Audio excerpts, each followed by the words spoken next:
In the darkest corners of the universe, where the light stops to a crawl and where sound cannot escape, where time stops working entirely and eventually things in existence stop making sense.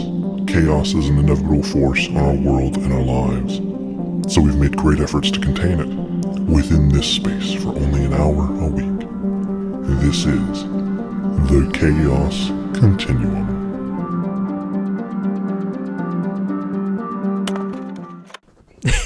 As per usual. Hello, everybody, and welcome back to An Idiot's Guide, a series where myself, Buster McTunder, and my friend Ben here, your least favorite white dad, talk about a nerdy subject for about an hour, kind of fill you in and get you started on the basics based on about 2.5, maybe 3 hours of research that I did on Google.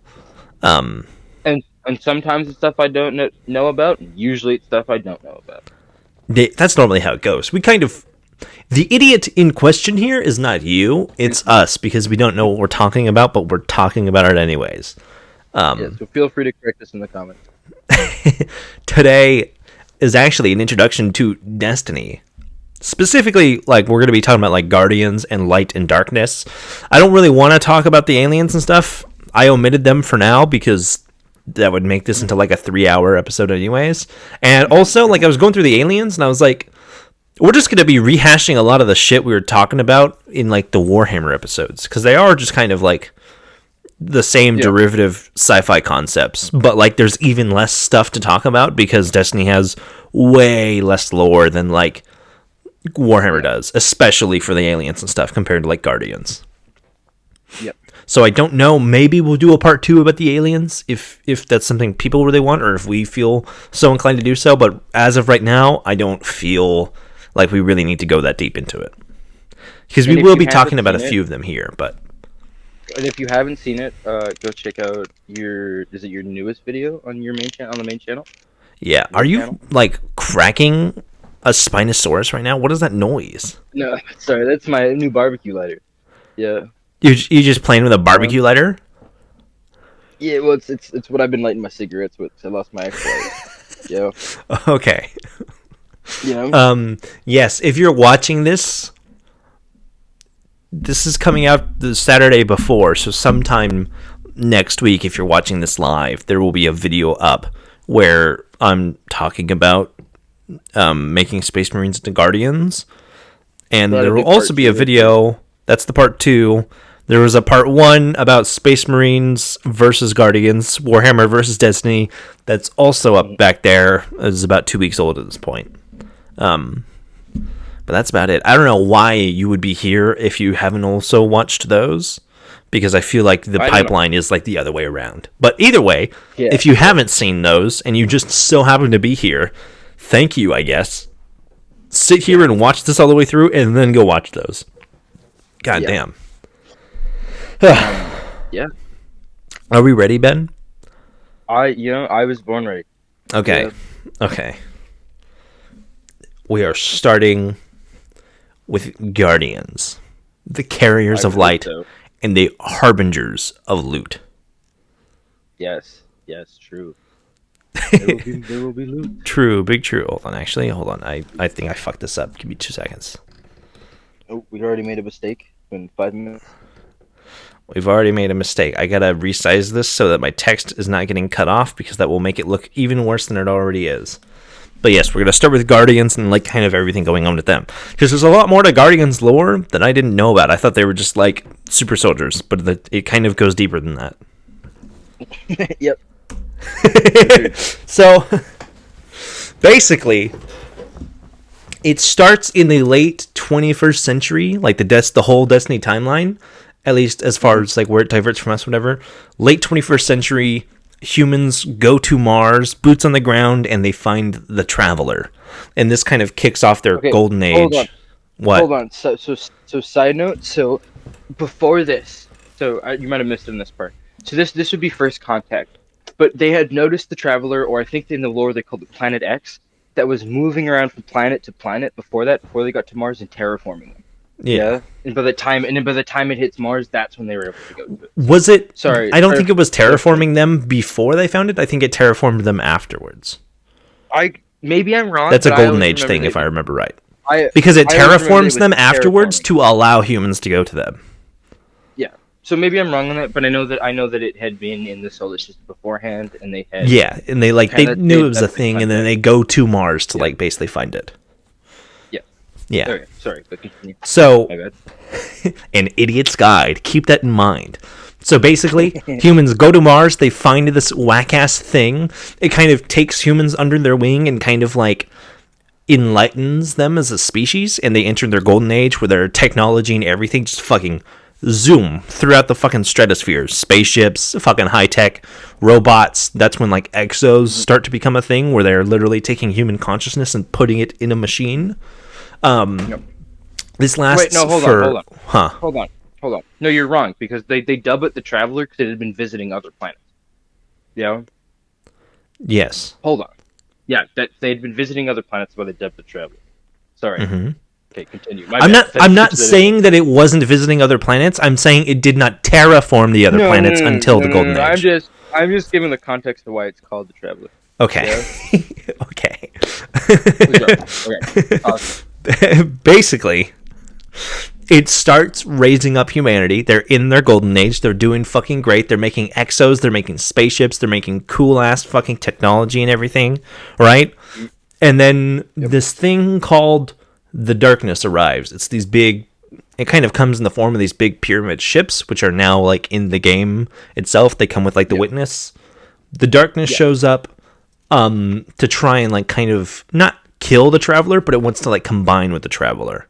So the Traveler effectively, in a last-ditch effort, pushes away all of the darkness and like this big expansion of energy that was like so expansive of itself that it literally doesn't have the energy to like leave. Like if you've ever like, because a big thing with the Traveler is that it like leaves, it's like left other civilizations behind. Like we'll talk about the Fallen here in a minute, but like or like how it would move from planet to planet before humans like went to it on Mars. Yeah. The reason why it doesn't do that and it stays exactly where it is, like above Earth for so long after that, is because when it pushes away darkness this very first time, which is centuries before Destiny 1 even begins, is that it like expelled all of its energy at that point. So it literally could not leave if it wanted to. That's why like even in like Lightfall, the most it does is it just kind of leaves orbit. It doesn't like shoot halfway across the galaxy like it probably used to. But it pushes away this darkness. That's also how the Awoken show up, because the darkness and the light create like a singularity sub-universe in their collision. And there's some other stuff going on there with like Mara Sav wishing her own existence into fruitalization. And that's how you get the Dreaming City and all that kind of other stuff. Basically, after all this, the Traveler expends all this energy. It starts to create ghosts. And all that's left of the human golden ages is the last city on Earth, because a lot of the other things are fucked up, essentially, by the darkness. I don't know if this. Where did you watch to find this information? Like out of curiosity, I got all of this from like Destinypedia and sources like that. I didn't watch any like guides or anything on it. Okay. So this is a lot of one, whatever research I did, and two, my interpretations of what I read through like the official sources. Because I'll let you run with it. Yeah. And then this is also what draws in the darkness coming to fight the Traveler, and the Traveler itself being a thing is what starts to draw in a few alien species. The first of which being the Fallen, which come to Sol, the solar system. Yep. And that's kind of how you get ghosts creating the first Guardians, who they call Risen. And then the Risen are kind of fighting themselves for a little bit until they turn on the Fallen. Because they're basically warlords at the beginning. Yeah, so like at the very beginning, they're not the carrying Guardians that they were. Yeah, it's not until like at the very, very beginning when the ghosts start showing up, they would pick someone. They would be called Risen because you can't fucking kill them. They would turn into these bunch of different warring bands and shit and bunch of different factions, and they would just constantly civil war with one another. That's how you kind of get stuff like the Manhattan like nuclear zone, because they were literally like big ass warring with one another. And it wasn't until the Fallen came to the solar system that they all united to face the alien threat together, and that's when they became known as the Guardians. At least the main group. There were still some, like, quote-unquote evil Guardians out there doing their own thing. Because I thought it was the Iron Wolves or whatever, or the Lord of the Wolves or whatever. The Iron Wolves were the last, or like they were like the kind of like they were the first instance of the Vanguard. They were like the ones to like unite people. Yeah. That's what I was gonna say. Is that they were the ones to sit there and unite people. Yeah, that's like when you see someone like Saladin. Saladin has been around since like the Risen like Civil Wars, basically. Yeah. Yep. Like he's been around since before the Fallen came to the solar system. Wizard. Yeah. That whole thing happens. Obviously, Iron Wolves turns into the Vanguard, and now we have full-on Guardians, and that's kind of where they've been for a very long time since, and it's obviously where they still are now. Yeah. And then, basically, a lot of shit happens. This is all the kind of stuff that we see in Destiny 1. The first big instance from there, from the Vanguard becoming a thing, the next big thing on the timeline is the Guardian raising from the dead, which is the player Guardian, the one who rises in the European Dead Zone.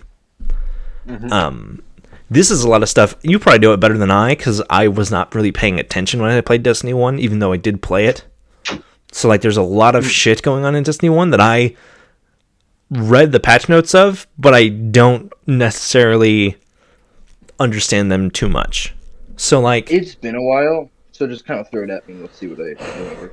To my understanding, so you have like all these different alien threats doing stuff, right? Like you have the Hive are trying to seek out the Rasputin war mine, so they can kind of like use that knowledge and information to defeat humanity and all that kind of shit, and take the light. Yep. That's where you also get stuff like Crota, who is a hive god that we kill, and that's where Oryx and the Taken come from, because Oryx comes to avenge Crota, who is his son. Yep. You get Skolas, who's fallen, and his House of Wolves, and he's basically trying to unite the Fallen to fight the Guardians once again, which doesn't work. And then Saladin coming back. He's the last of the Iron Lords, like I said, from way the fuck back when, and he comes up to fight a machine plague that is taking over Fallen, like, on Earth and stuff. Yep. And then Vex also using something they call the Black Garden to also do some Vex shit. I actually don't know what that is, like, or what it does. Like, I know what the Black Garden is. It's like a Vex, like, mini-verse, like, but what its purpose is, I was not aware of. In a weird way, from the miniverse thing, there's a lot of mini-verses. There's a lot of it. There's the Throne World, there's like the Black Garden, there's a lot of mini-verses. If I remember correctly, and it's been a very long time, so take this with a very large pinch of salt. An idiot's guide. That they were trying to rise the Vex God. Yeah, raise the Vex God. I believe so, yeah. Yeah. I remember that was one of the last missions that I did that I can remember doing. I believe it's the final mission of Destiny 1 before the expansions. Yeah. That's the one that I remember doing the most anyways. Yeah. Yeah. Alright. What's next? There we go. The next big thing was the Red War, which is obviously Gaul, Gary, Dude, whatever, and the Cabal show up at the beginning of Destiny 2. They put a big chastity belt on the Traveler and are trying to take its light. Like, Gaul takes the Speaker hostage. Wait, actually, hold on. So this will make sense in the future when we get to this part, but I can't remember correctly, but I'm pretty sure at some point the Cabal exercise or kick out Callus from the Cabal Legion, which is why Gaul takes over. Yeah. Yeah. Callus is was the head honcho of the Cabal at one point. Yeah. Yeah. And they remove him, and then Gaul takes over. If I remember correctly, if I'm wrong, I think that's how it went. I don't know, but I know that's a thing. It's something to that effect, because Callus is still around. Like, he was around during the Red War, but he was like obviously being bitched. Like, he like did not understand Gaul's obsession with the Traveler and becoming like one with the light.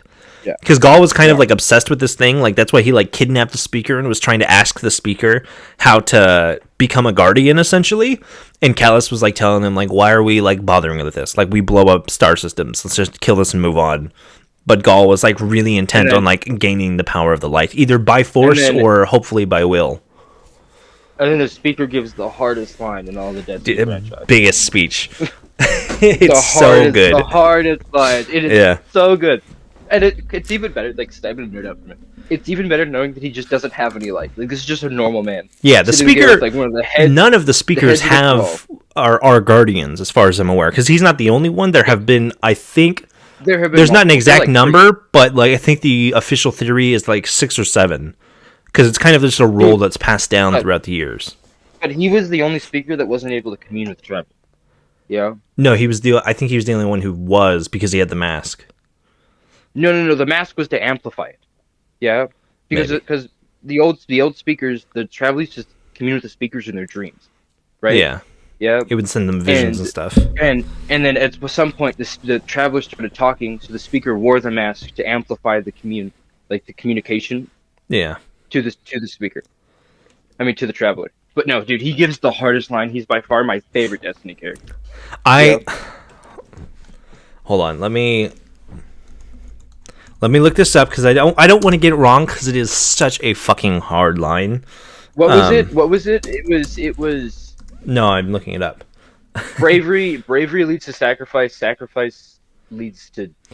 No, it's devotion leads to bravery. Bravery leads to sacrifice, and sacrifice leads to death. So feel free to kill yourself. To kill yourself. Yeah, it's such a hard line.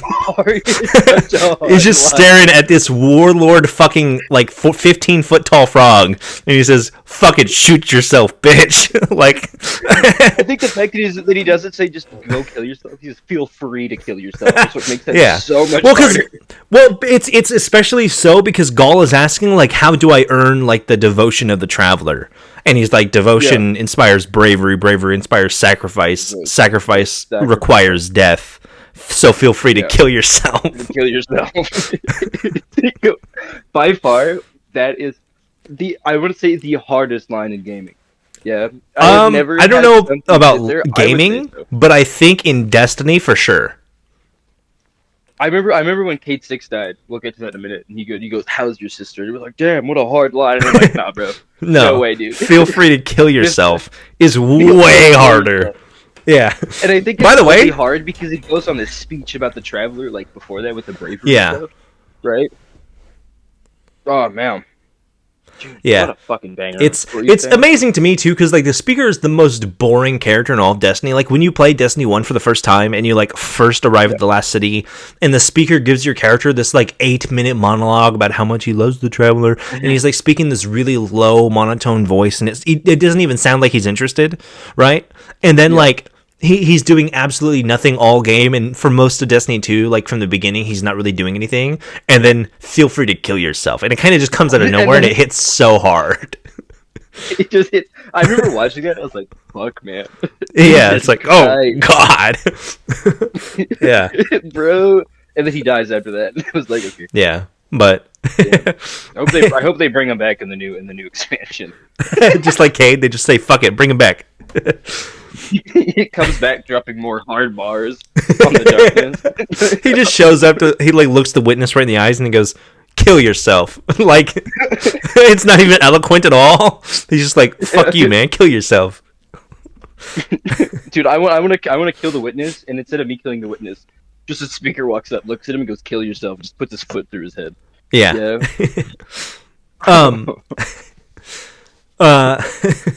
So basically, Gaul does all this. He learns that he cannot just become a guardian, because as the speaker tells him, kill yourself. So he tries to take the light instead. And basically, if I remember right, the traveler, instead of like buckling, it kind of like the better option is to give Gaul what he wants in hopes that the Guardians can kill him, because the Guardians are fucking tough. So it kind of temporarily allows Gaul to turn into this pure manifestation of like raw light. But it's not as, what do you call it? Like No. I think I always thought that Gaul actually forcefully took the light. Yeah, no, and the traveler somehow broke free and then killed, like, and then reconsumed the Gaul inside of him. Yeah, you know what I mean? It's Like it's kind of a mix of both, because from like the grimoire shit, if I remember. The Traveler kind of did it as a last ditch effort to stop Gaul's machine from actually like doing more damage. Yeah. And keep in mind, we didn't mention this, that at the beginning of the Red War, the Cabal managed to cut off the light from the Guardians. Yeah. Yeah. So they had no. Well, they were able to get some light because they were able to get fragments of it from pieces of the Traveler that splintered off. Yeah. Yeah. So they got the light back, but that at the beginning, that's when in your video they make the comment about how, like, our Guardian falls off the tower. Yeah. Yeah. God, what I wouldn't give to replay that mission again. Yeah. Don't you love how games just are able to like remove content? Like, yeah, for real, dude. Yeah. When I wouldn't give to go back to that, my God, a happier time. Yeah. Happier time. Yeah. Yes, and obviously they defeat Gaul. Yeah. They defeat Gaul. They take everything back. There's a couple big things after that.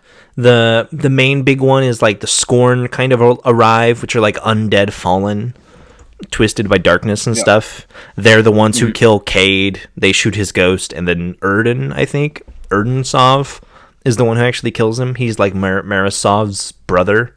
He's another Awoken. And this is also when like the Guardians go into the Dreaming City for the first time, and they cleanse it of Taken. For those who haven't watched the video, just to specify on how you kill a Guardian through like light infused or dark. We're gonna talk about that. Weapons. I think it's. No, we're gonna. Well, that's important to how Cade 6 dies. Though. Well, yeah. Yeah. Yeah. So I don't know if you want to bring it up now, just to clarify it, but. They destroy his ghost, and it's really hard to destroy a ghost, but they destroy it anyways because they have the darkness basically on their side. Yeah. Yeah. Okay. Sorry about that. So, and then next, the next big thing after that is like Beyond Light, which is where you see more Fallen trying to rise together again, and they've also taken darkness in like a new kind of way where they're using this thing called stasis, which allows them to use basically ice magic. And then now this is where the Guardians become British. Yeah. And they go, fuck it, I want that too, bitch. Yeah. It's mine now, bitch. This is where you see Guardians start using darkness along with light, kind of a yin and yang situation. This is where you start to realize that the darkness is a natural force, right? Yeah. The darkness has no will. Like, it's not evil. Yeah. The darkness has no will. I think it's so. You said before the darkness. I don't think the darkness wants to combine with the Traveler. The Witness wants to combine the darkness with the light. Well, yeah, the darkness as a thing has no will whatsoever. Yeah. The Witness is a kind of paragon of the darkness trying to do that. Yeah. Yeah. Like how the Guardians are like or the Traveler is a paragon of the light. Yeah. Yeah. Sorry to cut you off there. I think it was just important to, because in that DLC you realize like that the darkness is just like a natural force. Yeah. That has like because the darkness and the light are like the Force in Star Wars. Like it's just a natural thing. It's just different ways to use it in a sense. Yeah. Well, exactly right. Lightness and the dark are a bit more divided, where it's like you have to kind of master them separately, like versus the Force is like you either use it in one way or you use it in the other. In Destiny, it's much more like it is two distinct different things, but they're very yin-yang, not good evil. But I don't... Yeah, because I was going to say, I don't think they're good and evil because the Hive get the light, and then you have Guardians with the light that just kill other Guardians. Yeah, which is something we'll talk about like, later when we get into the darkness, but yeah, it is... Yeah, sorry. It is not so simple as like darkness, bad, evil. Like it gets more into it than that. After Beyond Light and after Guardians start using darkness, they start using darkness again in Lightfall. The cities of Neptune, which were like old Golden Age cities. You're missing like an important one, pal. What? The Witch Queen, Savathun. I mean, that like whole big ordeal. It's kind of interesting, but like I didn't feel like it was that important. No, but it is important because now the Hive are also getting the light. Well, yes. You know what I mean? It's a game changer. It shakes it up, right? You also realize that the Hive are victims of the darkness. Were like coerced into choosing the darkness because the Traveler was going to choose the Hive. Yeah? Yeah. You know what I mean? So, and that the Hive weren't always that way. I can't remember. We'll get into it when we talk about it. They're originally like another species. The darkness transformed them into something else. They kind of got like fucked in the custody battle, you know? Like they're in the middle in a weird way. Yeah. Um, but yeah, so Witch Queen happens. Savathun gives you that big warning of something is coming, so she's trying to save the traveler in her throne world. Yeah, Yeah. from the darkness. We don't listen, obviously, and then that's how we kind of get into Lightfall. But yeah, Yeah. just sorry. I feel like the fact that the Hive obtain the light is important for the lore because it shows again that the traveler isn't all like, you know what I mean? It is. Yeah. Yeah. I think it But shows that the ghosts do not choose like humans specifically. Like they could theoretically pick anything like or anyone.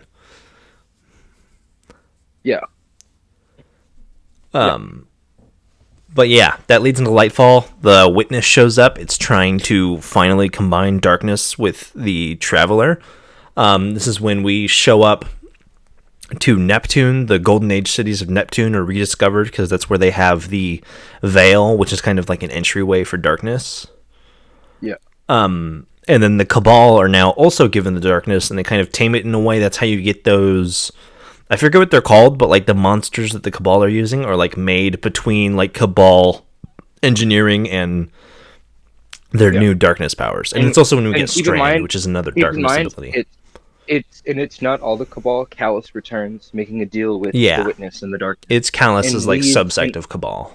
Yeah, and leads a rogue faction of Cabal against Keitel, who is Callus's daughter, who leads the actual Cabal, who then fight with the Guardians. Yeah. Yeah. Sorry, I don't mean to keep cutting you off. Yeah. No, I just no. think that like the little details are, you know what I mean? Yeah. It's Important enough. it's filling in all the holes and stuff. I'm mainly hitting the big breaths and strides. Yeah. And the fun fact about the Witness, I know we'll dig into this in another video, but that the Witness isn't one person; he's a whole species of people. We'll be Yeah. digging into this in this video. Oh, sorry, I thought Yeah. possible another video. My bad. Sorry.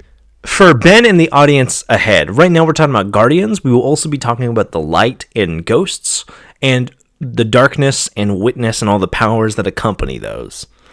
When I mean we're not talking about aliens, I mean specifically we're not talking about the Hive, the Fallen, the Cabal, the other faction. the other ones, but like the main three we're talking about today is Guardians, the light, and darkness, and all things that encompass those. Wizard. Okay. So just so you know, those are coming up. But, sorry, continue. When we talk about like what Guardians can do, because like I think it's a thing that a lot of people just assume when they're playing Destiny. Like I know I did that. Like Guardians are just like super soldiers, but they're kind of not. Like they're empowered by the light, but there's nothing necessarily special about them versus like the light. Like as soon as their ghost dies, they're just a regular ass person. Yeah. Like they're kind of just like the light is everything that they are. Yeah. Well, they are soldiers of the light. Yeah, exactly. So they have ghosts, which we'll talk about more here in a few minutes, and then like they're kind of just like they are a representation of the Guardians' light within them, basically. Yeah. Yeah. That's the thing that's able to revive them, even if they're like atomized. It can bring them back no matter what. When you see the ghost vanish, it's not like turning on a cloaking device. It is literally like entering a realm Different between plane of realms, existence. basically. Yeah. Yeah. It's entering another miniverse. Lovely, more medieval. All this stuff with the light, they were able to get like very fantastical gear. There was some gear worn by Guardians that said like it's so heavy that Guardians would like break rocks by like standing on them Yeah. And then because it to- just to dig empowers into them the that gear- much.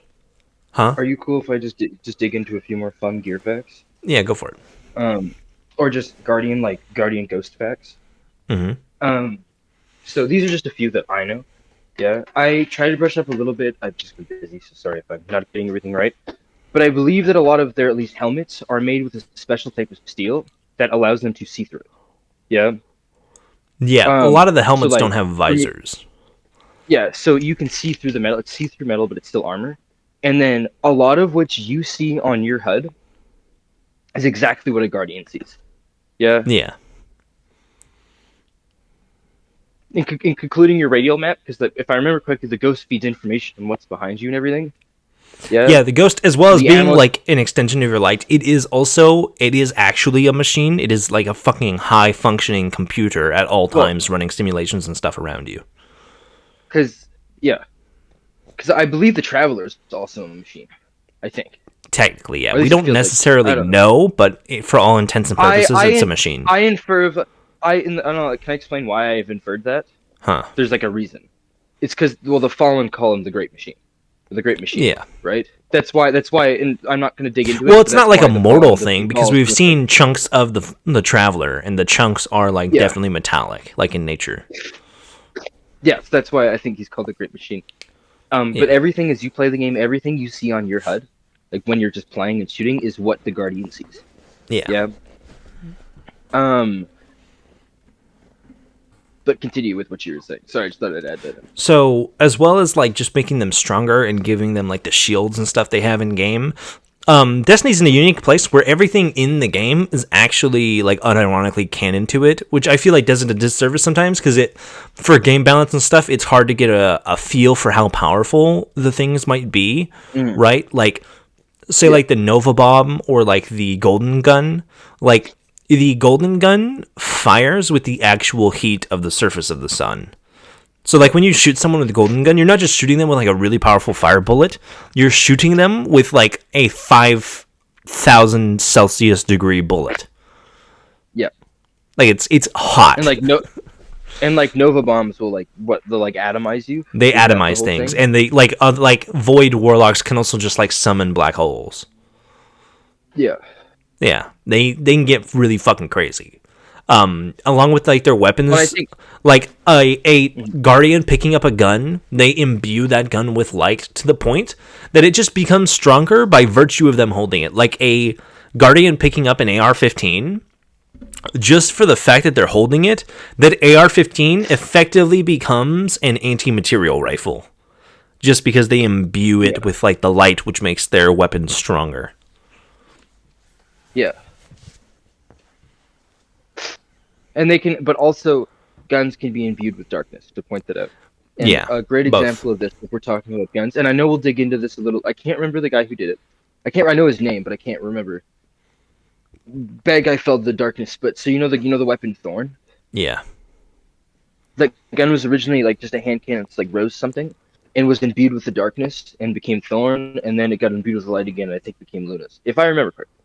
Yeah. So weapons can also be imbued with darkness. Yeah. Yeah, it goes both ways. Very yin yang. But continue. I think that was all I had for guns and stuff. There's not anything else about as far as like ability or powers and stuff. The ammo thing, so like when you play the game, primary ammo you have basically unlimited amounts of, and like how when you're killing enemies, like Hive Knights aren't just so happen to be like holding rocket launcher shells on them or like shotgun ammo.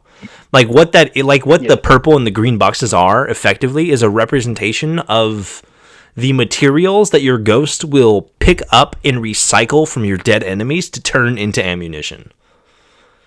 So you don't have infinite ammunition as far like they don't just like make it up, but they literally like pool the materials off of their enemies. So what you're telling me is that I turn gods into guns and grunts into ammo. Basically. So like, you know that effect where like you'll kill an enemy and you'll see it like dissolve and like an ammo box will be left in its place? That is your ghost dissolving their corporeal being into an ammo box. God. That's how And that's canon in Destiny. Yeah. Yeah. Like Guardians are just the ultimate soldier in that like they turn gods into weapons, they turn their enemies into ammo to continue fighting them, and they can't die. Yeah. Like they just keep going. And I think yeah. And it doesn't even have to be that strong of a weapon, right? You can give a Guardian like an air, like a BB gun, and they will hold off aliens for hours and hours and hours because that BB gun immediately becomes 9mm, and they can just hold people off with it. And they can make ammo for it almost unlimited. But not like in the sense that like the bullets change. It's like the bullet doesn't literally become 9mm. It just hits with the force that would be effectively. Yeah. Like, so like the guns don't physically change themselves. They just become more powerful. They're imbued with the light. Guardians and the light and kind of the darkness have this effect called paracausality, which is basically we do what we want. Like, the light literally allows them to change the rules of reality to make what they want happen. Yeah. It's kind of broken in a lot of ways. Yeah. But that's why they get away with a lot of the complete nonsense that they do. But it still feels badass. It's Point fucking that out. cool. Yeah. It's really cool. I think it's dope as fuck that, like, you kill a grunt and you go, man, you're gonna make great heavy ammo and load your fucking rocket launcher. Yeah. Yeah, and look at the enemy hive, you'd be like, oh, was this your brother? Time to meet him again. Yeah. And just blast Yeah. ass. I think my favorite part about the weapon stuff.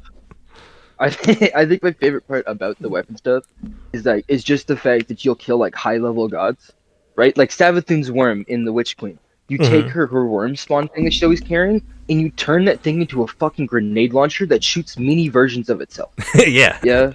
Yeah. You just Like you can repurpose literally things. see in the ammo case that it's just sitting there, right inside of it. Yeah. They just and it's still alive, by the way. That worm is still alive and talking to you.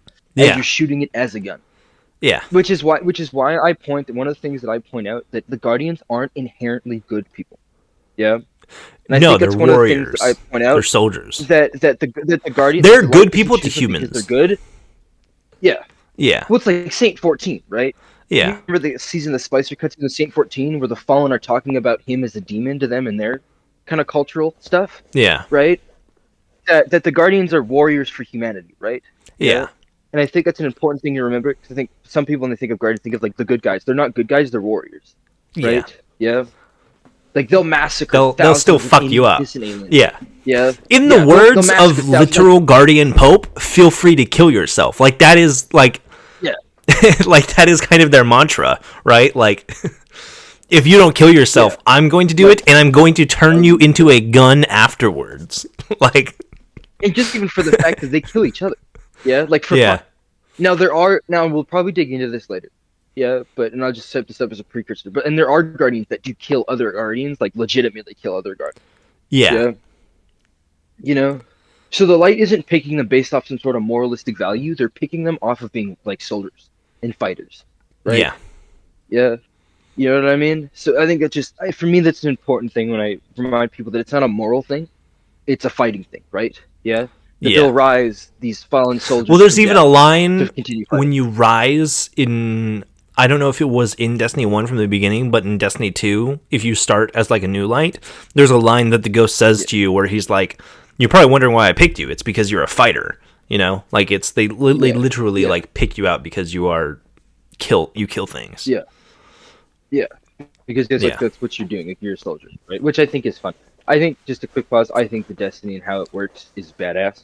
Yeah, like the lore and the stuff. The fact that all of the magic, like it's magic in space, but all the magic is like gun magic, it just warms my heart. Yeah. Like, and it's not like, it's like silly fun magic, but horribly brutal magic. Like you're shooting, like you said, you're shooting somebody with like the heat of the sun. Yeah. And you're atomizing people, right? Yeah. Or you're punching somebody with fucking lightning. Yeah. Just you because. Know what I mean? Yeah. Just because you can. Like, yeah. Sorry, but continue. My bad for going a little rant there. Now we're gonna move on to Light and the Traveler, which is I'm kind of a light enjoyer. I kind of enjoy all the light subclasses more than I do darkness. I feel like darkness is kind of lame. A little bit. Just a little bit. Just a little bit. We've already kind of talked about this guy a little bit, but to start with, the speaker, more so the most recent speaker, not all of them. As we mentioned, there's been a multitude of speakers, because the speaker is never a guardian, they're just a regular person, which, because of Destiny and because it's sci-fi and they have advanced stuff, the average human lifespan is about like 300 years. So even though this speaker is the most recent one, he still has been around for a very long time. And in a lot of instances, the speaker won't be a light bearer, but a ghost will sometimes follow them. Yeah, they'll still have a ghost kind of regardless. They'll have a ghost follow them, but they are not bearers of the light. Yeah. Sorry. As we talked about, the mask allows them to kind of... It helps boost their communication with the Traveler. Yeah. And then the most recent speaker we had, the one at the beginning of Destiny 2, kind of saw the Traveler as this almost like deity like figure. Like he was very much on the side of like, we do not question the Traveler, we do not know its motives, we just do kind of what it tells us to do. Yeah. You know, like have faith in the Traveler type shit. This is where he took in some Guardians, like he took in Saint 14 and kind of raised him to be an example of like what a Guardian should be, which as we were just talking about, that doesn't mean a good guy, because the Saint 14 is a demon to the fallen, but he is a hero to like regular people. And that's kind of like what the speaker was about as well. And if you're looking for something that's like, if you look at like the season of the Splicer, I can't remember what clip it is, but it's the Fallen talk about the Saint. Yeah. They're calling him a demon and everything. But it's this whole thing about how like they describe it really well, where it makes the Guardian sound like a monster. Yeah, right. Because they are. Like imagine you're like in your village, like, and out of nowhere, this guy shows up. He's shooting all of your town guards and turning them into ammo. And when one of your guards gets lucky and like stabs in the back and kills him, he gets right back up, punches that guy with a fist of literal sun blazing flames, turns that guy into ammo, and then turns around and kills everybody else. Like, that is from a horror movie. Or like a single Guardian walks in and rips all of your house, like your factions or your houses, they would call them, into pieces. Yeah. Like just one. One. Yeah. You know just what I mean? Because like he needed a little bit of extra glimmer. Like, yeah, like, and just sees no problem with that. But yeah, continue, sorry. So yeah, the speaker raised Saint 14. This is also where Saint 14 and Osiris, who are both big Guardians in the universe, how they met, because he was kind of like a father figure to Saint 14, and he was also a mentor to Osiris as far as like the way they talk about the Guardian. And this is where Osiris as a Guardian kind of becomes jaded and goes off on doing his own thing, because he disagrees with the speaker as far as like, Osiris is very big on like, we should like question the Traveler and its motives and stuff like that. And then at some point his ghost dies, and he's no longer a light bearer. Yeah, he's just a dude now. If I remember correctly, he's just a dude now. I don't know when that happens, but I know by Lightfall. Apparently. Yeah. Saint 14 and Osiris are gay for each other. Yeah. Which I think Saint 14 is an exo, isn't he? I think so. I don't remember. So Osiris has like a gay robot boyfriend, which is, you know, it's 2024. Fuck it. But yeah. It's Destiny. Fuck it. But you know what I mean? That's most about like, you know, the modern day speaker. Obviously, feel free to kill yourself. Banger line. And banger line. Back to our ghosts. Ghosts obviously being the stampede machines that bring Guardians back to life. They enter the Immaterium. And this is something we touched on a little bit before with Cade. To destroy a ghost, you need either a weapon imbued with the light and or darkness, or you need a fucking incredible amount of firepower to make it happen. Because you can destroy a ghost without the light or darkness, but as like the Cabal have noted, it took several orbital bombardments to do so. Yes. So it is possible. It just takes a fuckload of firepower. Yes. Yeah, and like, I don't know, like, are we gonna dig into like some like background characters that have happened, or do you want me to dig into those right now? You can do them right now. Do you want me to get into one right now? Yeah. So there's just the one that I want to talk about really, and I can't remember what his name is, and I don't remember all of it, so I'm gonna kind of keep this short. But I know that when he was risen, there's this Guardian who was risen and felt like he had already fought in a war and had questions and went out to find like answers for his questions. Yeah. Yeah. And when he couldn't find them, he went on another journey. And this man literally killed other Guardians and their ghosts to make sure that they could, like, let his fallen soldiers rest. Yeah. And he would like walk around with this like chain of ghosts on a rope, or like on like a necklace thing. Right? Yeah. Which I think brings to the fact that not all Guardians are good, and I think it goes back to the original stuff when we were talking about warlords. Yeah. But sorry, but continue. Ghosts, they are self reliant in a way. There are some ghosts that are more free thinking than others. Like there are some ghosts that are known. Like I think Osiris's ghosts was known to like write plays in his free time. Like they have like these own individual. Like they're not just like driven by like some factory mode, right? Like they have these personalities. Say like a lot of ghosts. I think all of them across the board have a disagreement with their guardian if their guardian is one who uses the darkness. Yep. So like if you have a it goes against what they believe. But even if it goes against like the very fabric of what they are. Yeah. Do you want your best example for like ghosts being their own person? When the ghosts find the hive ghosts, they have an argument about like them going against their friends, like the other ghosts. Yeah. Like your ghost will argue with the hive ghost, like, how could you do this? How could you pick the hive? Yeah. Like, you know what I mean? Like they're both real people, and they all have not real people, like have real personalities. Yeah. Yeah, they have like a want and care kind of thing. Yeah. And even the ghosts, along with the speaker, even the ghosts do not know what the traveler wants. Like they don't even really know what they are or what the traveler is. They're born from the traveler, but they can't commune with the traveler. Yeah. Right? But they can also return to the traveler. Yes. In a few instances. They've returned and kind of like washed away their old guardian and stuff like that. But they can't communicate with the traveler. Yeah. Which I think is really fun, because now you're both, you know what I mean? Which is why I like the ghost, because the ghost feels like an actual companion, right? And not somebody, you know what I mean? Yeah. It's not like a it's I'm trying to think. It's much more of an Iron Giant and less a Codsworth, if that makes any sense. Like it has an actual thought process and mind behind it, and not just like following commands. Yeah, and it communicates to the Guardian about things that are happening, right? Yeah. It has a dialogue with it. It has like its own train of thought. Yeah, like it's separate than the Guardians, which I really enjoy, right? Yeah. Yeah. Like each ghost is their own individual person or character. Yeah, which I think makes it really fun. Which also makes, like, I think even the thought of like even me, like at the end, I don't want to spoil Lightfall for anybody out there, but too fucking bad. It's been a year. But at the end, when they have to, has it been? Holy shit! Yeah. But when you go to almost about to shoot your ghost, like there's like a thing there of like that's like a person. You know what I mean? Yeah. Like that's like a friend. You know what I mean? Right? Like, you know what I'm saying? Like, I'm not just shooting a machine. This is somebody who's talked to me, who's chatted with me. It's like a character that the Guardian cares about.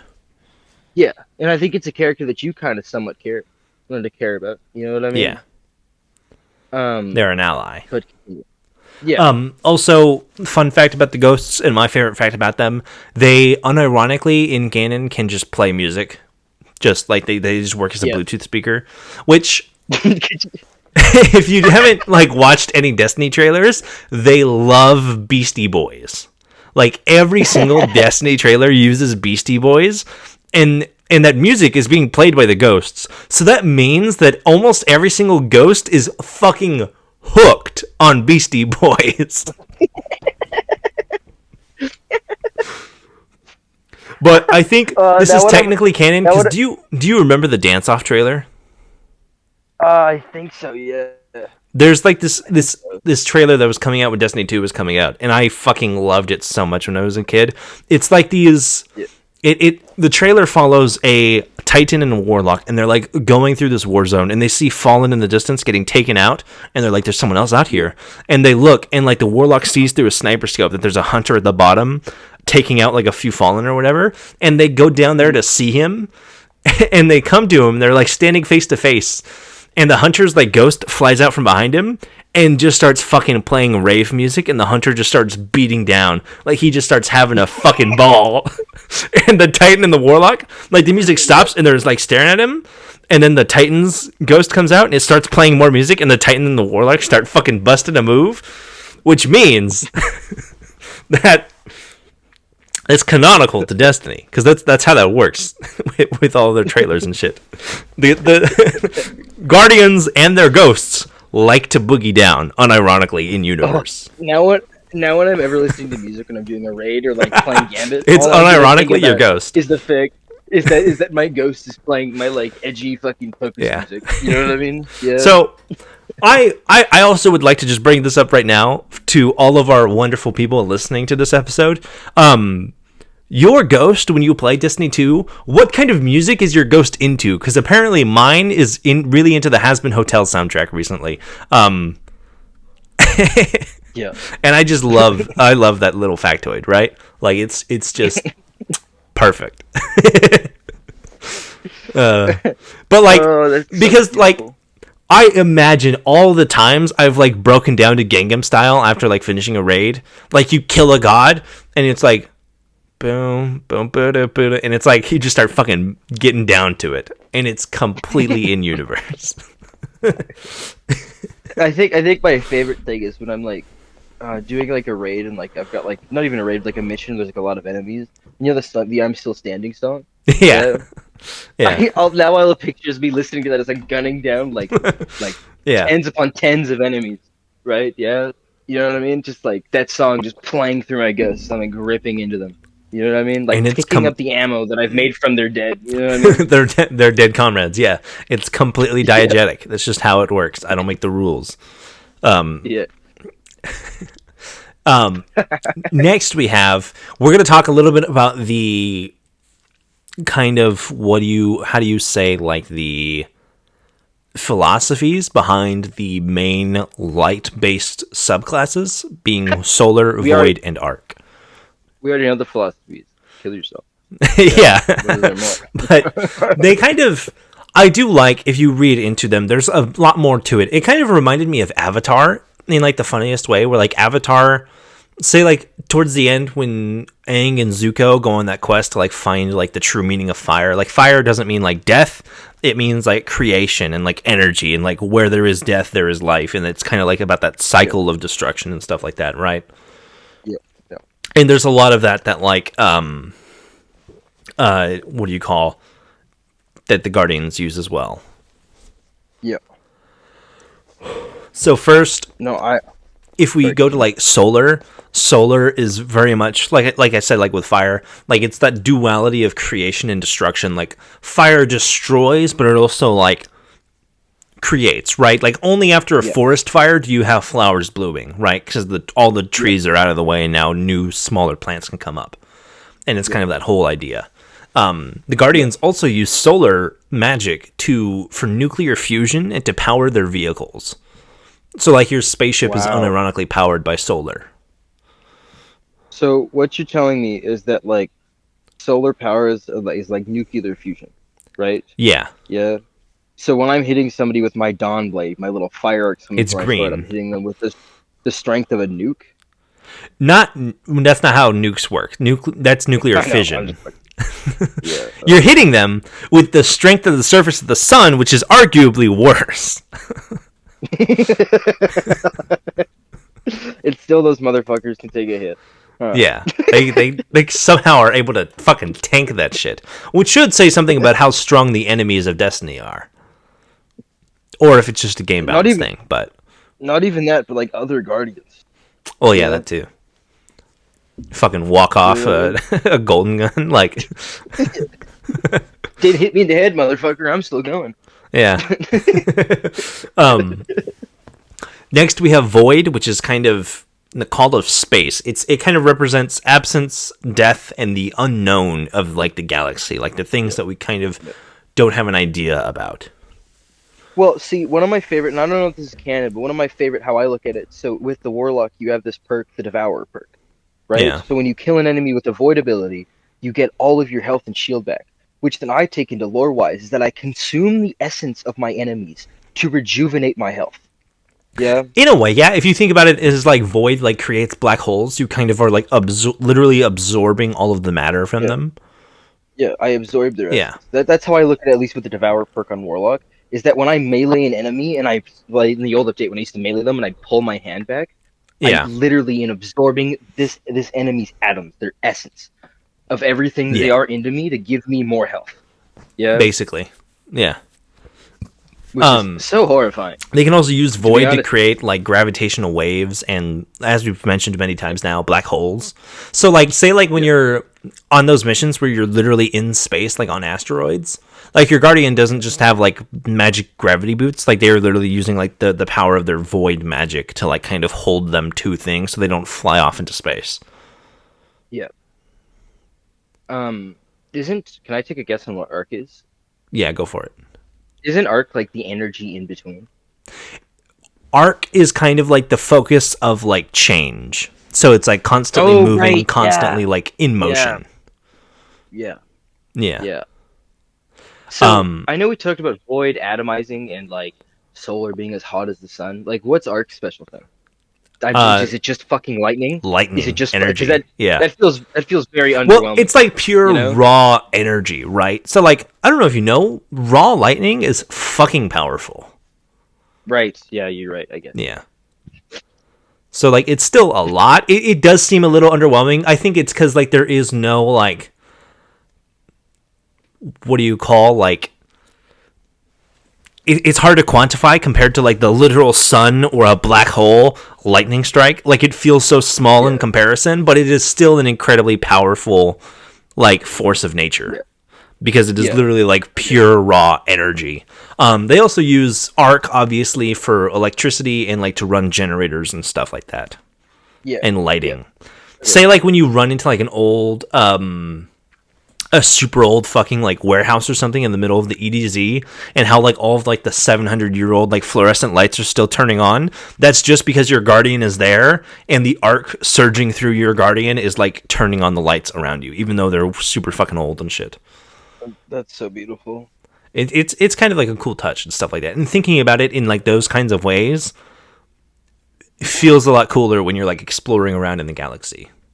Yeah, and like I wish the game did more when it comes to this kind of stuff, because I'm so much more interested in like the pantheon of the abilities and how they interact with like in more practical ways than I am with here's a hammer and then here's a slightly bigger hammer, you know, like. So here's my question. Yeah. Huh. Do you find some of this stuff more interesting than 40K, or do you find 40K more interesting? I mean, I find Destiny's magic more interesting than 40K. Mainly that's because I don't know a whole lot about the warp and demon side of things, but like compared to like Psychers, which is like the human side of things when it comes to 40K. If you're totally confused, go back watch the 40K episodes. But yeah. I like this only because like how I said, like it kind of reminds me of Avatar, where like everything has like a purpose and the way it like ties in to things in more way than I have a lightning bolt and I'm going to use it to fight you. Like it's a lightning bolt, but it also represents like motion and change and kind of like this evolving thing. Yeah, they all represent something. Yeah. Wizard. Yeah. And I like that aspect of it. Yeah. And now finally we get to talk about Chimney Head, the Witness, and Darkness. Oh boy. You ready? Yes. So, origins of Darkness. Darkness basically beginning as entropy from the very beginning of the universe. Darkness, like light, is as old as anything is. Like we talked about, there is no good or bad. The light is not good and darkness bad. The light is more about growth and like evolution, whereas dark is like the closure of that and kind of like a devolution in a lot of things, like expansion versus contraction. The light is the beginning and the dark is the end, sort of thing. Right? Basically, yeah. You know what I mean? Yeah. This is where we get the Witness, which was a part of a civilization so fucking old, I don't think we know their names, but they were essentially the first civilization that the Traveler uplifted. And they became obsessed with this idea of merging the Traveler with this thing called the Veil, which is basically the essence of the darkness, because they thought it would turn the universe into this thing called the Final Shape, which is basically the death of entropy, which is technically, I think, it's technically the heat death of the universe, right? Where everything just comes to a standstill into like a single point, into a singularity. Okay. So they want to combine the Traveler with his veil. The Traveler says, fuck no, and leaves. It fucking books it out of there. And that's where the civilization merges all of their consciousnesses into a single being, and that's how you get the Witness. That's why, like, when you look at its head and it has all those different faces flying out, that is all of the different people that make up the Witness in one. And then the Witness and its fleet of, like, black fucking pyramid things seek out, and they've just their main goal is just to combine the darkness with the Traveler, with the light. Which is why I think they've hit every world that the Traveler has touched. Yeah. Yeah, and just destroyed. Yeah. They basically go right back through where the Traveler has been through.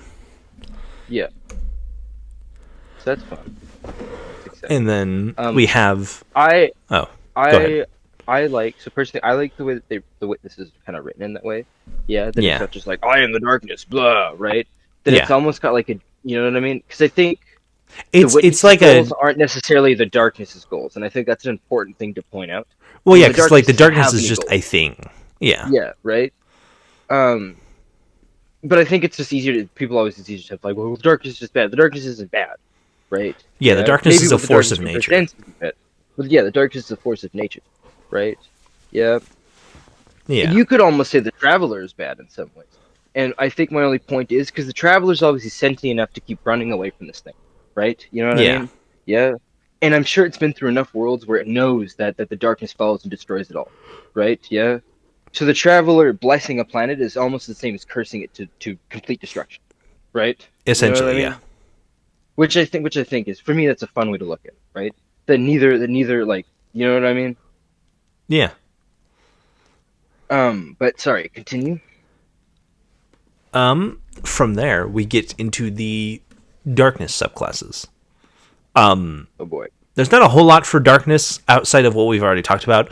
Civilization merges into one, comes to the Traveler, and basically everything we know about the darkness is everything we've already talked about with Lightfall and everything like that. Yeah. Yeah.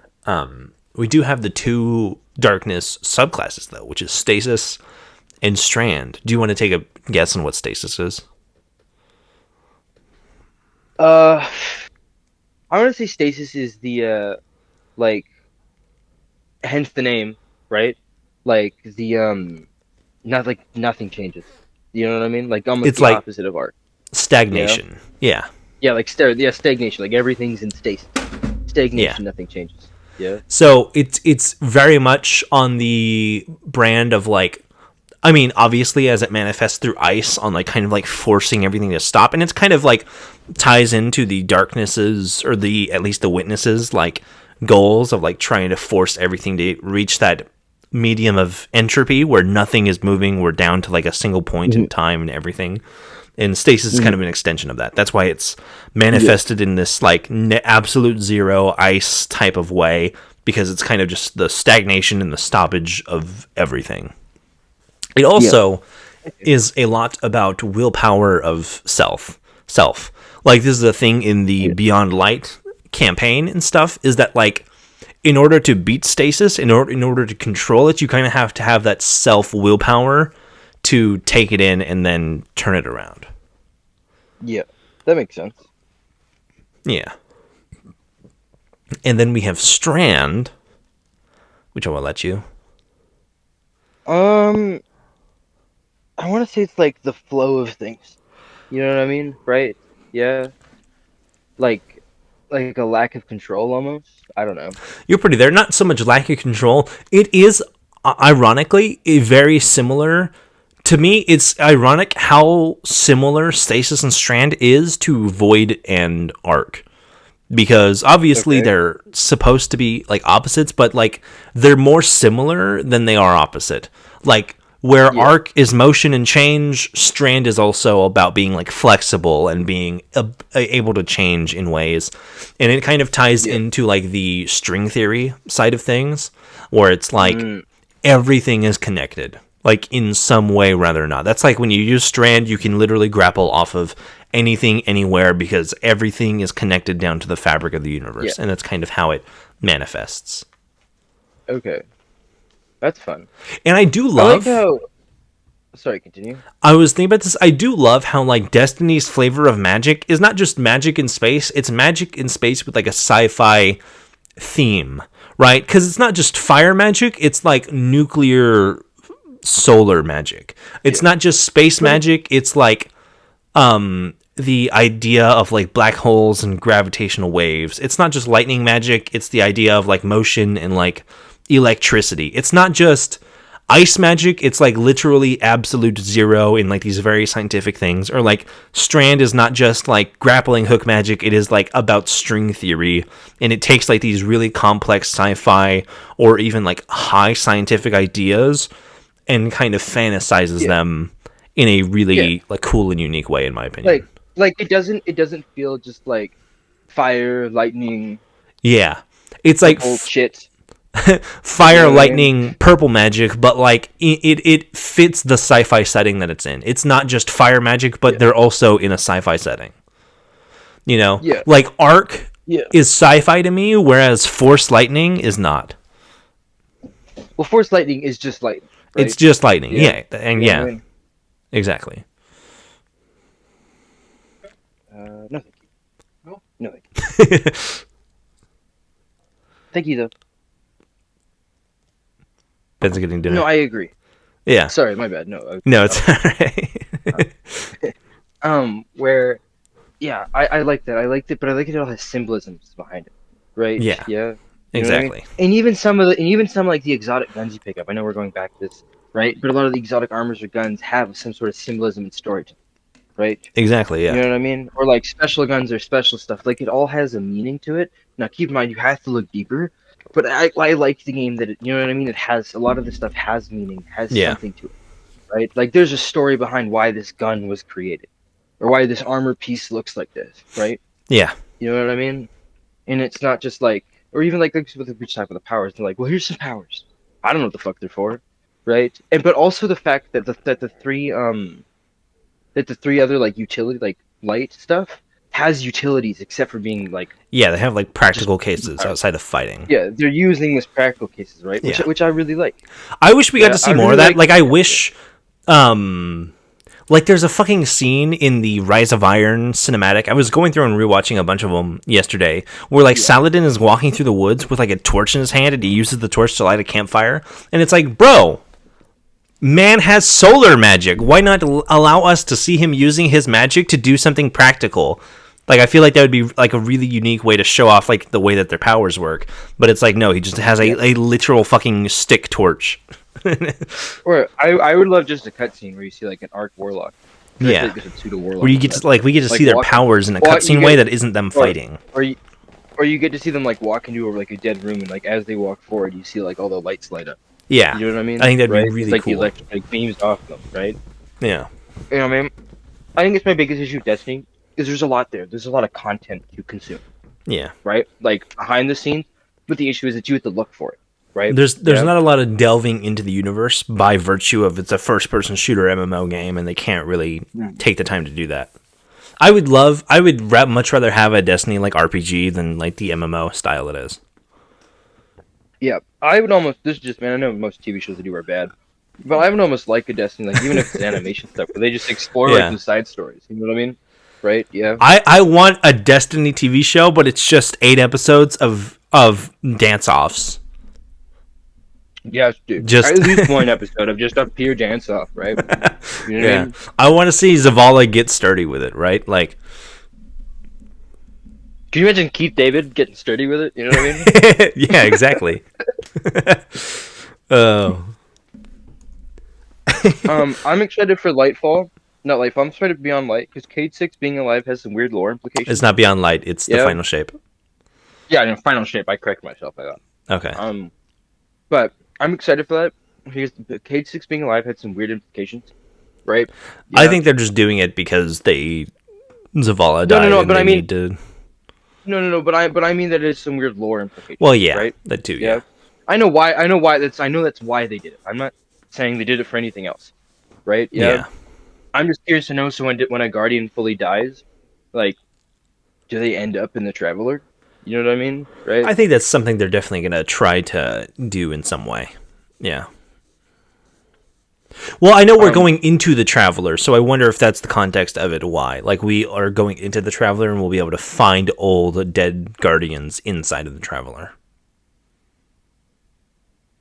Probably. Also, we're not going to be talking about them. There are other aliens and stuff. If we do a part 2 to this, we will be talking about the Cabal. We will be going more into Gaul and the Vex and the Hive and Crota and Savathun and the Fallen and all of that nonsense. But for now, So if you want a part 2, leave a comment asking for it. If you don't, Yeah. we'll probably do it anyways. we probably will, or we'll move on to like whatever else is happening, I guess.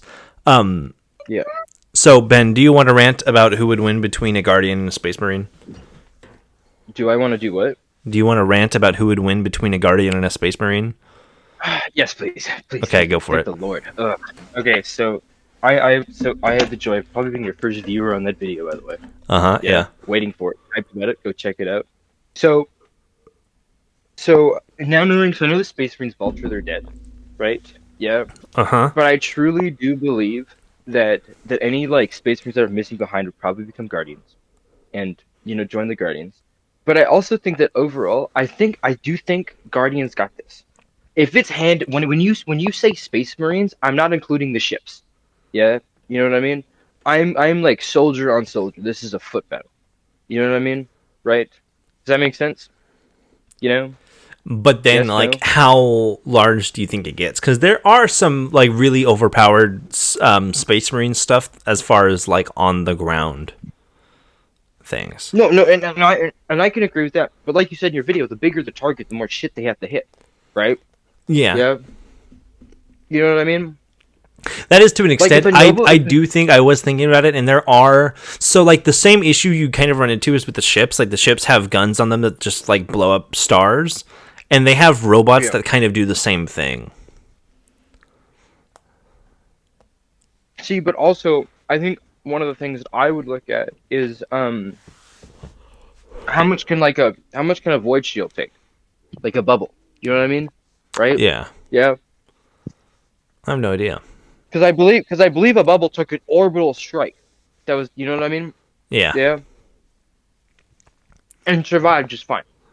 Yeah. Yeah. And stuff like that. Yeah. But I look at it though, like a Nova Bomb to a leg of a big robot, and that fucker's toppling over, right? You know what I mean? It depends how big the robot. But yeah. But also the Guardians have ingenuity. Yeah. Mm-hmm. You know what I mean? Like they see a problem, they're gonna figure a way to fix it. Right? I don't think the Space Marines, a lot of them don't have that.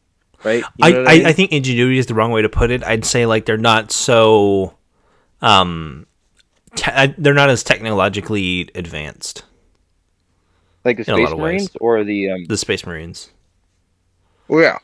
No, I mean like battle wise. Like I feel like if the Space Marines come against a problem, they'll just hit it hard.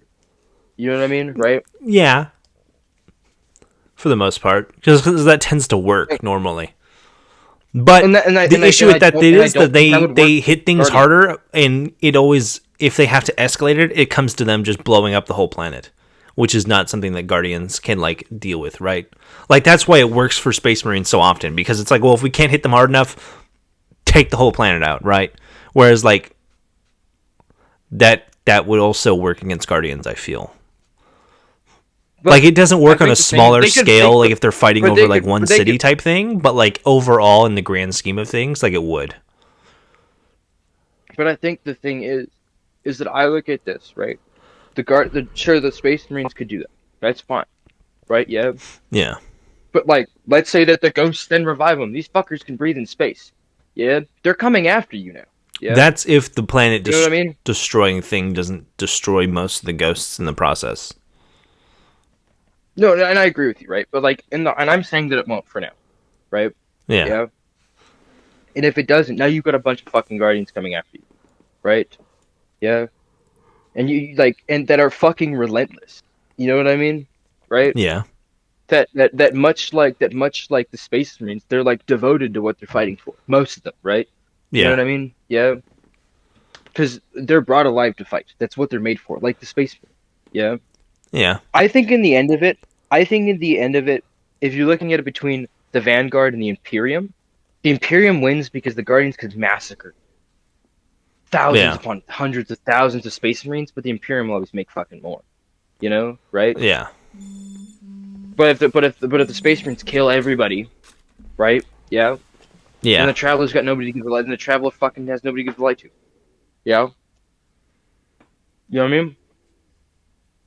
Because I'm pretty sure, like, obtaining the light is a one and done deal. Yeah. You know what I mean? You lose your ghost once and you die, you're done. You're out. You're done. Yeah, forever. that's it. You know what I mean? Right? So you lose your ghost, you also lose all your powers. You lose your arc, your solar, your void, and everything. You can still use the darkness, but right? No. But what I'm saying is that, like, if you lose your light and then you get shot, right? Yeah, through the head, no more light. You're done. You're not getting the light back. Yeah, that's You're dead forever. Yeah. Right. That's it. Yeah.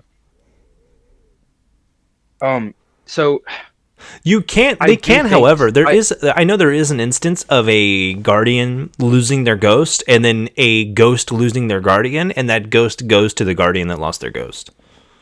Yeah, that makes sense. Right? So you can lose your ghost and get another one back, but you can't lose your ghost and then die and then be revived. I don't think. But so you want to know? But my big comment is, I think Space Marines win, and it's not because they're better. Yeah. And it's not because they've got more skill, right? Yeah. You know what I mean? It's none of that. If you take the planet destroying shit out of that, they body. Space Marines over. Grey Knights over. Custodies put up a fight, probably kill at least half the Guardians over. Yeah? You know what I mean? Right? Over. And I will sit over and over and over, Guardians win. But you bring in the planet killing shit, and of course the Space Marines win. Right? Yeah. But I'm just saying, all the comments read there, like, what about the Grey Knights? Over. Immediately over. Have fun being atomized, pal. Over. You know what I mean? Right? Over. Yeah. And I'm not saying that it's like no diff. You know what I mean? Right? It's definitely a much more of a hard fought victory. But it's over. I do genuinely believe that if it's Space Marines without, and I'm taking away like the planet killing stuff, they can have overpowered shit that could maybe like blow up a city. That's fine, right? Yeah. You know what I mean? But I'm taking, like, you know what I'm saying about, like, the star destroying shit and the planet destroying shit, right? Yeah. I don't know. I feel like a gun that blows up a city is a little bit generous, because there's times, even like in Destiny 2 with our Guardian, who's like the shit. Like when you first go to 7th and ship, like when you run in kind of like brashly ahead of everything else, your ghost very quickly is like, oh yeah, we should not be here. We're gonna get our asses handed to us. So essentially, like, I don't know, then fine. Like, nothing that can, like, do, like, large destruction. It is, like, soldier on soldier. Well, that's why my conclusion is it depends on how skewed it is in one direction. Because, like, of course, we could sit here all day and say, like, well, if you whittle the Space Marines down enough, then, the Guardians could win. But, like... Okay, no. I'm putting this purely on the fact that you have Space Marines. Yeah, you could have the big guys you're talking about that equal to, like, one faction or, like, one platoon of them or whatever. Yeah. Right? Yeah, you can maybe include those. But anything that, like, blows up cities, like nuclear powered shit, like, or like the power of nukes, off the table, right? Because of course they win at that point. There's no point. Yeah, there's no point, right? You know what I mean? Yeah. Yeah. That's like saying who would win against like the Empire and like a bunch of like normal soldiers. Maybe the normal soldiers have it, but then you bring in the Death Star and the Death Star starts blowing up planets. You know what I mean? Like, of course the fucking Empire wins at that point. Yeah. Right? Yeah. You know what I mean? Like you're not. This is the biggest problem with 40K fans too. By the way, when like the entire point of that video was specifically Guardians on the ground and Space Marines on the ground, and they're like, "Well, I'm actually Exterminatus." It's like we said not the planet blowing up ships. Every single time I saw that comment, I wanted to say, like, dude, you're not smart, bro. Yeah. There's nothing smart about going, well, it can blow up a planet. Of course it fucking wins. It'd be stupid to say that it doesn't. Yeah. That's not a smart take. That's an obvious take. Yeah? Yeah. You know what I mean? But I'm saying, if it's foot on foot, I'm getting heated about it. Yeah. Yeah, mostly because I read some of the dumbass comments, and I was like, dude, what? But if it's foot on foot soldiers, Guardians every time. Yeah? Yeah. Every fucking time. This has been us it's over. With the Chaos Continuum, an idiot's guide to Destiny, the light, if you darkness, think the Space Marines win foot on foot soldiers, you're fucking wrong. You're so fucking wrong. I was so happy to bring Ben here just to make him mad about Space Marines one more time. Have fun getting atomized, bitch. This has been a lot of fun, and we'll see you next time. And remember, Feel free to kill yourself. But don't